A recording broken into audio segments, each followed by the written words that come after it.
let's talk about branding. Let's talk about having that cohesive look across multiple platforms.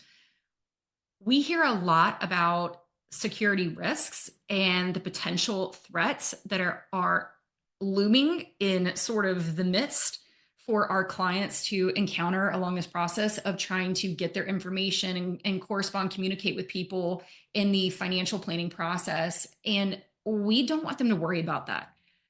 Encore is secure. fpPathfinder is a secure site.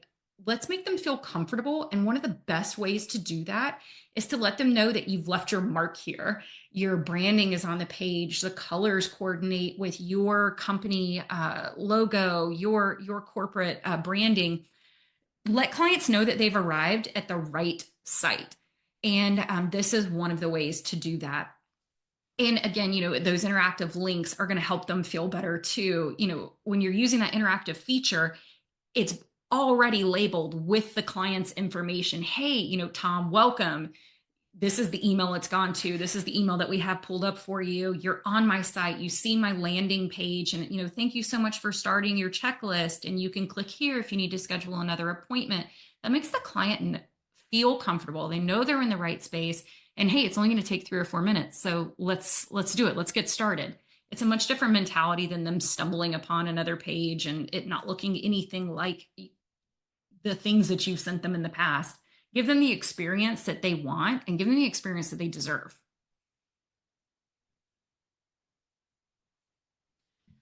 This is the PDF version that I get back when a client completes their estate plan, broken out into these yes, no responses.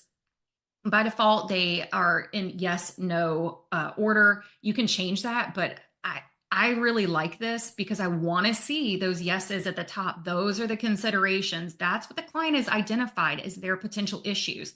So right there, that's telling me what my next meeting is. That's the conversation we're going to be having.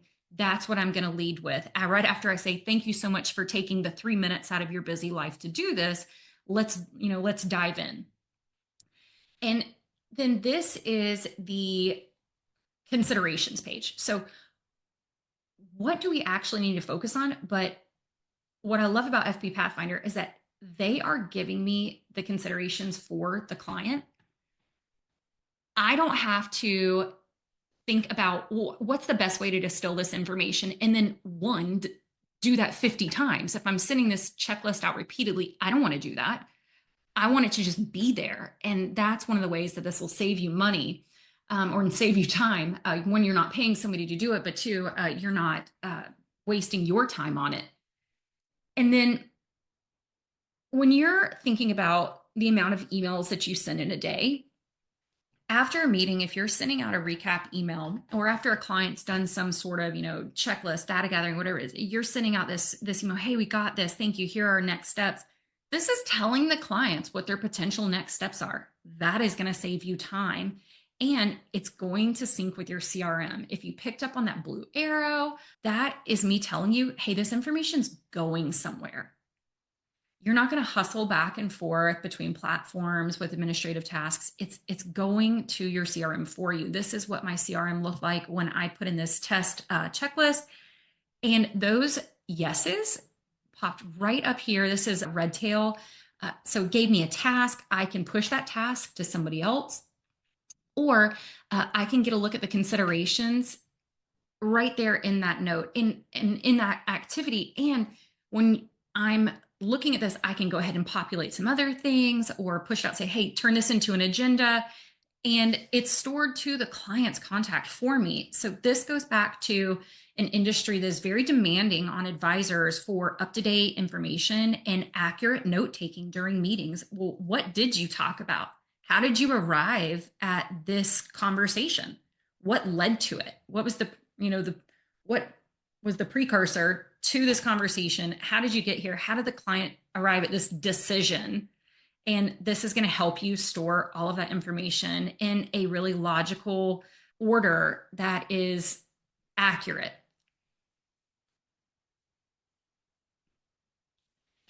So I've sent the client's checklist. I've got it back. You saw the considerations. And this is what the client is seeing, even if I'm just sending it to them. If I'm not using that interactive feature, I'm just pushing it out to them. Uh, there are some public links that you can use. So for, let's say, leads looking at your site, if it's cool with your compliance department, maybe consider putting one of these public links for fpPathfinder up there. You might get some neat information from people considering estate planning or other aspects, and remaining cognizant of their process. And again, what are they navigating to? Does it seem daunting or arduous? This seems very simple. It is very straightforward, and this is what clients see.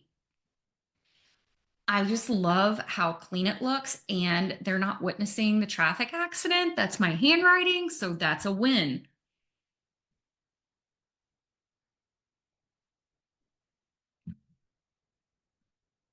I had a weird thought when I was putting this together, and it was how much time I spent looking for these two tools and finding things that would not only talk to each other, I mean, automations, those API integrations, finding something that would talk to the other tools that I needed, but also something that wasn't a massive headache. And that is what I found here. And if you choose to go another route, or you're like, no, I'm not doing this interactive stuff, fine, fine. But I don't want you to feel like I did, which was I wanted to kick myself when I found out about this.